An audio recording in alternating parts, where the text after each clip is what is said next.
पढ़ने वाले हैं हमारा शानदार topic that is vector. So without further delay let's get started. सबसे पहले हम बात करते हैं कि यार ये वेक्टर क्या होता है।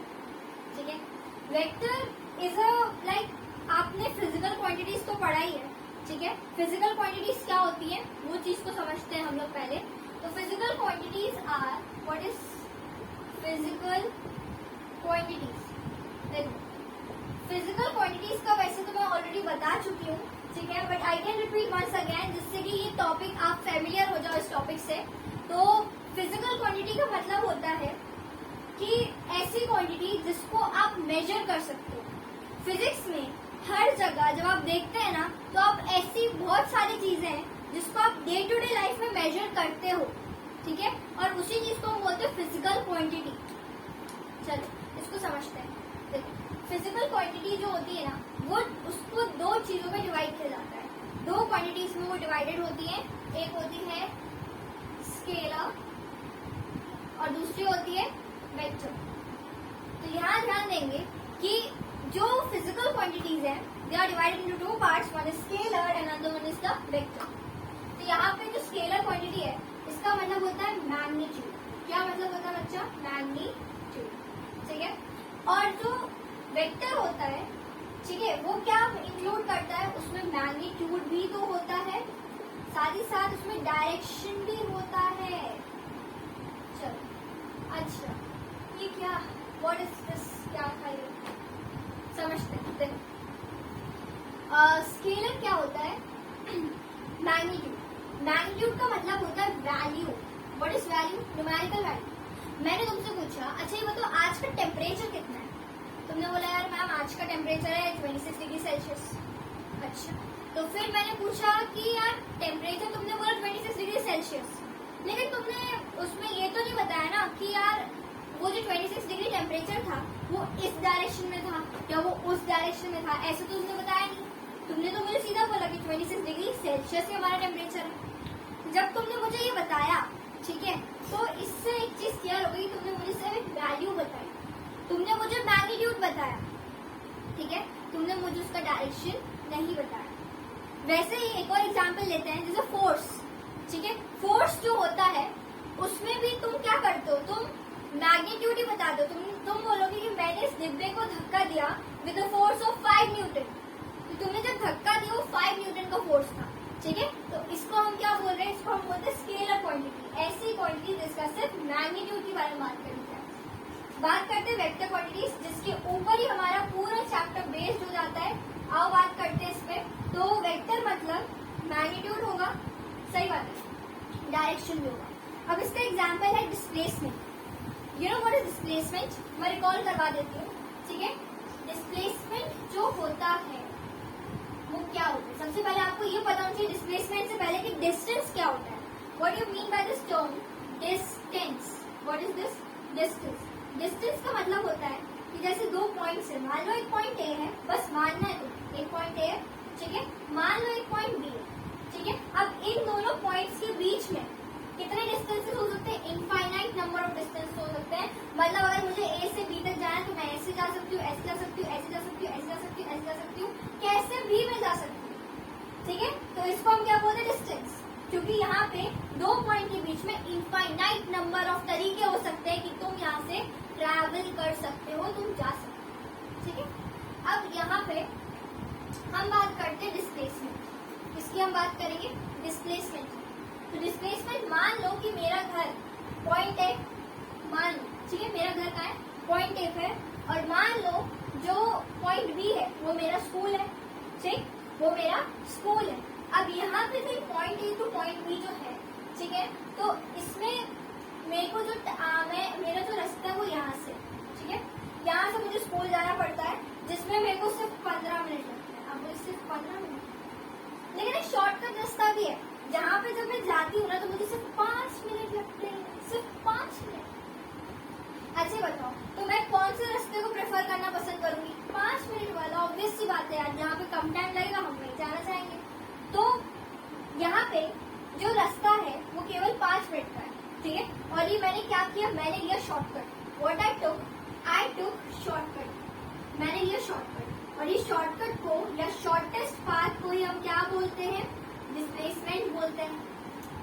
अब ये तो तुमने 9th में पढ़ लिया था कि यार शॉर्टेस्ट पाथ जो होता है उसको हम क्या बोलते हैं, डिस्प्लेसमेंट बोलते हैं।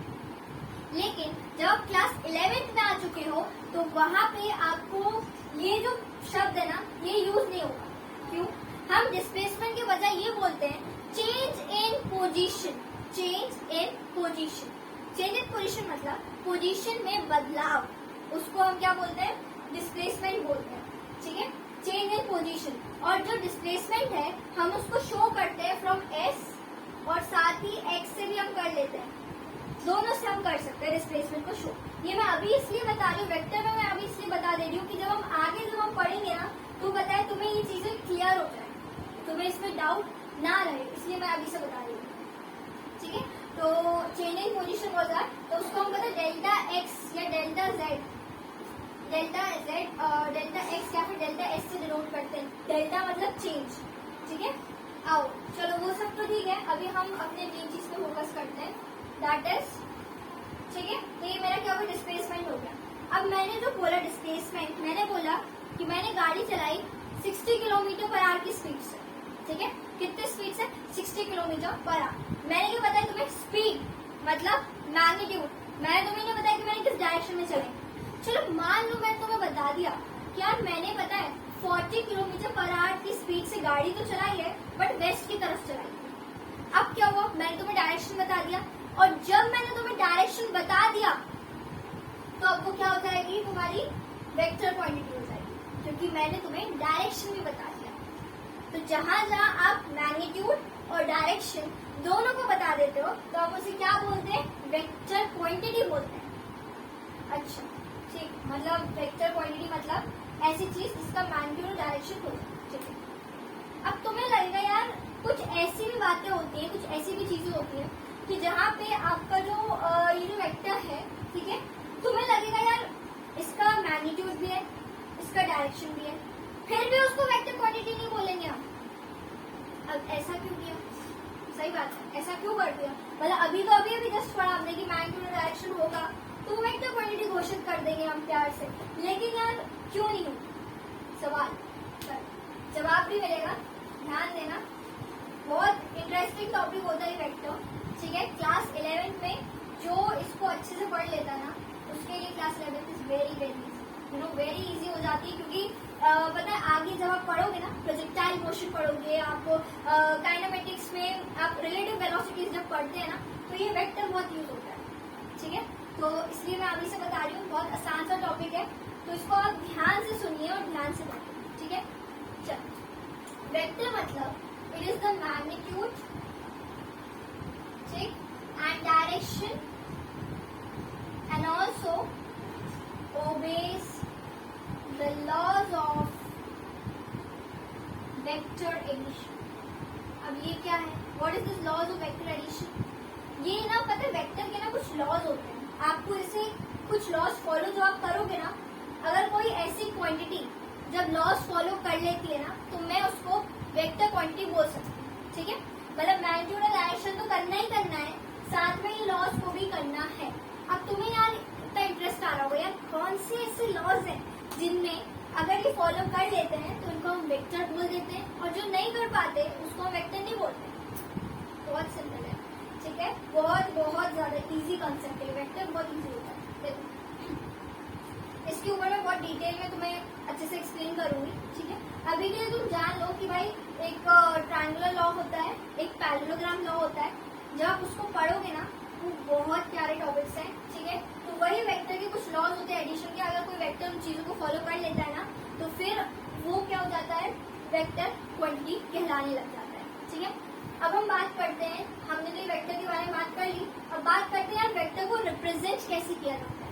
ठीक है, सो हाउ डू वी, तो नेक्स्ट टॉपिक हमारा ये हो जाता है representation of vectors. So vectors को रिप्रेजेंट करने के दो तरीके होते हैं, एक होता है ग्राफिकल, एक होता है ग्राफिकल और दूसरा होता है एनालिटिकल। ठीक है, दो तरीके होते हैं आप वेक्टर को शो कर सकते हो। ठीक है, अब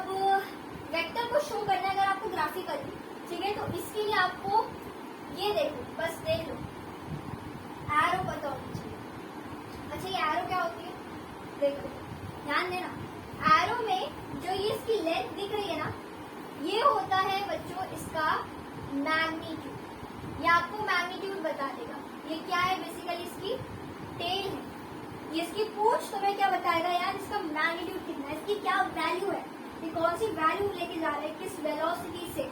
वेलोसिटी समझते हो ना क्या होता है, वेलोसिटी होता है change in position upon time, मतलब डिस्प्लेसमेंट अपॉन टाइम, ठीक है, वो होता है वेलोसिटी। तो कितनी वेलोसिटी से कोई ऑब्जेक्ट भाग रहा है तो उसका क्या मैग्नीट्यूड। अच्छा अभी तो मैंने बोला वेक्टर, मतलब मैग्नीट्यूड का डायरेक्शन कहाँ गया, ये हेड है ना, ये जो एरो का है, ये जो एरो है इसका जो हेड होता है ये आपको शो करेगा, क्या आपको शो करेगा, क्या डायरेक्शन, डायरेक्शन, ठीक है।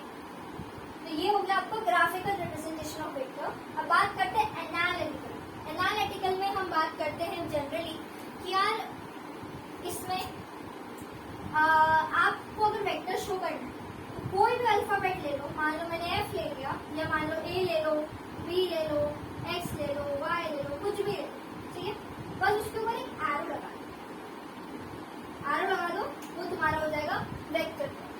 या वेक्टर आप उसको बोल सकते हो, जैसे मैंने बोला वेक्टर ए जा रहा था एक्स डायरेक्शन, वेक्टर बी जा रहा था वाई एक्सिस के बारे में, ठीक है। तो क्या हो गया तुम्हारा इसको रिप्रेजेंट करने का तरीका। हाँ इसको एक और तरीके से रिप्रेजेंट करते हैं, जैसे यहाँ पे ध्यान देना, यहाँ पे क्या करते हैं ना अपन, जैसे ये जो चीज है ना उसको डार्क करेंगे, इससे डार्क डार्क डार्क डार्क कर दोगे, मतलब बोल्ड लेटर्स, बोल्ड लेटर्स में भी लिख दोगे ना तुम्हारा काम बन जाए, ठीक है। बट अपने पास इतना टाइम नहीं होता कि अपन इसको बैठ के बोल्ड करते रहे, तो आपकी जो एनसीईआरटी की बुक है ना उसमें ये दिया हुआ है कि यार बोल्ड लेटर्स में आप शो कर सकते हो, अदरवाइज पता है हम लोग ऐसे ही शो करते हैं क्योंकि अपने पास इतना टाइम नहीं होता एग्जाम में कि बैठ के तुम उसको बोल्ड करो, ठीक है। तो हम उसको एरो से शो कर देते हैं, ठीक है। वेक्टर को शो करेगा जो उसका एरो होगा, हेड वो शो कर देगा डायरेक्शन, जो मैग्नीट्यूड है वो टेल शो करेगा। मैग्नीट्यूड मतलब क्या होता है, वैल्यू, सही बात है। अब यहाँ पे एक चीज देखते हैं, दैट इज समथिंग कि यार इसका मैग्नीट्यूड को कैसे शो करें। तो मैग्नीट्यूड शो करने का तरीका, मैग्नीट्यूड शो करने का तरीका इज कि आप कोई भी लेटर लिख लो उसके ऊपर एरो तो लगा ही देना, तो वेक्टर कहलाएगा। बस मैग्नीट्यूड में उसको ये दो डबल डंडी खींच दोगे, इसको हम नाम देते हैं मॉड, क्या बोलते हैं, मॉड बोलते हैं।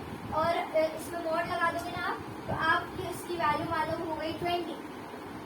मान लो मैंने इसमें फोर्स सेट करा, एफ इज आर फोर्स, तो इसलिए क्या हो जाएगा तुम्हारा 20 न्यूटन, ठीक है, 20 न्यूटन तुम्हारा फोर्स होता है। अभी देखो मॉड क्या होता है मैं इसको भी समझाती हूँ, वैसे ही तो आप मैथ्स में पढ़ोगे बहुत अच्छे से, ठीक है। मॉड को मॉड इसको हम बोलते हैं मॉडुलस, मतलब किसी भी नंबर में अगर आप मॉड लगा दो, अभी तो इसमें लगाया, किसी भी नंबर में मॉड लगा दो वो पॉजिटिव वैल्यू देता है।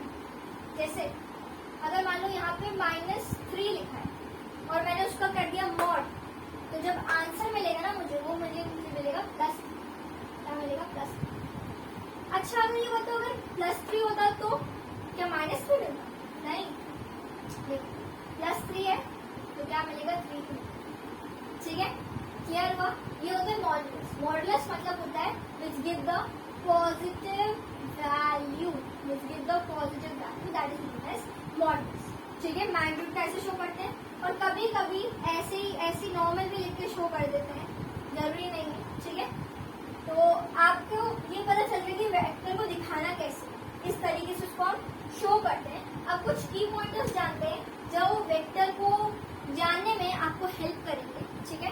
तो अगर देखो ध्यान देना, ठीक है, मैं ये वाला रफ करती हूँ,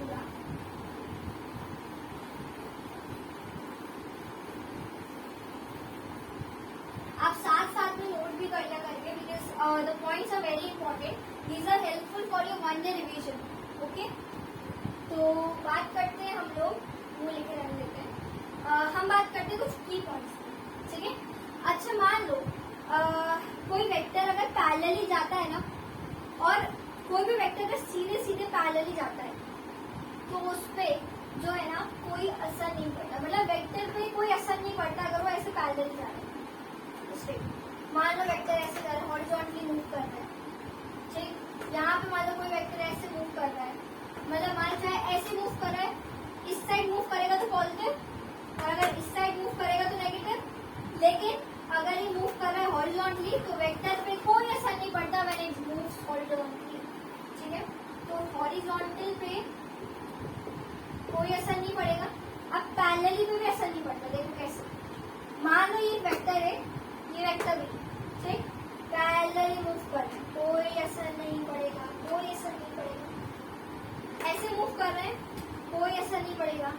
ऐसे मूव कर रहे हैं, कोई असर नहीं पड़ेगा। पैरेलली अगर वेक्टर मूव करेगा तो कोई असर नहीं पड़ेगा, ठीक है।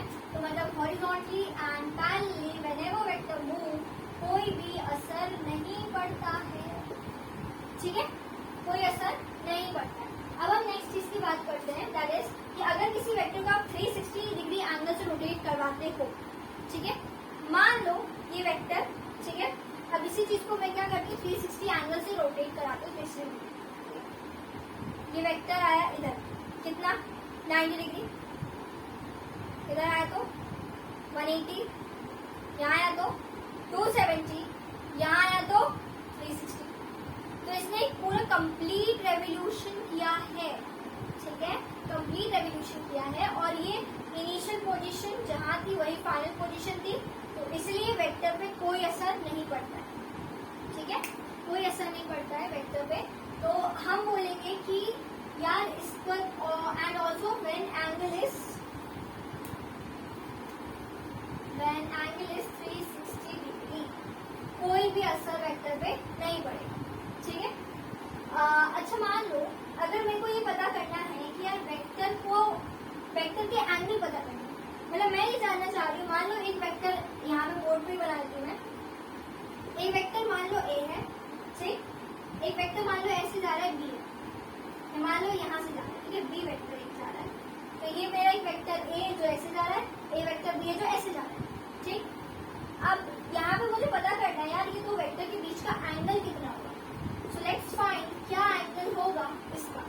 तो एंगल पता करने के लिए कुछ नहीं है, ये जो है ना, ये दिख रहा है ना वेक्टर बी वाले को, मान लो ये है, इसके साथ इसको आगे लो, इसको आगे लो, आगे ले आओ, आगे ले आगे आगे। जब इसकी टेल से टेल मैच हो जाए, ठीक है, क्योंकि ये हेड है, ये टेल है, जब टेल मैच हो जाती है तो आप उसको एंगल बना सकते हो, ठीक है। मतलब जब ये वेक्टर ऐसे करते करते करते करते आगे मूव कर जाएगा तो ये क्या बना देगा, एक एंगल बना देगा, ठीक है। और इस एंगल की वैल्यू आपको कहाँ से मिलेगी, जब हम आगे के टॉपिक्स करेंगे, ठीक है। तो क्योंकि उसमें एक डेरिवेशन होता है, अगर मैं आपको ऐसे बताऊंगी ना तो आपको बिल्कुल समझ नहीं आएगा और आपको टफ लगने लगता है, और मैं नहीं चाहती कि टफ लगे, मैं चाहती हूँ सब इजी गोइंग हो, क्योंकि टॉपिक ही इजी होता है, ठीक है। तो इसलिए हम जो फॉर्मूला है ना उसको डिराइव करेंगे और फिर अच्छे से करेंगे, ठीक है। तो अगर मुझे दो वेक्टर के बीच का एंगल पता करना है तो बस टेल टू टेल ज्वाइन करो, तो आपको क्या पता चल जाएगा, you will get angle from between two, ठीक है, बहुत इजी था, ठीक है। तो हेंस हमारा जो वेक्टर है इसका इंट्रोडक्शन खत्म होता है। तो नेक्स्ट टॉपिक जो होगा हमारा वो होने वाला है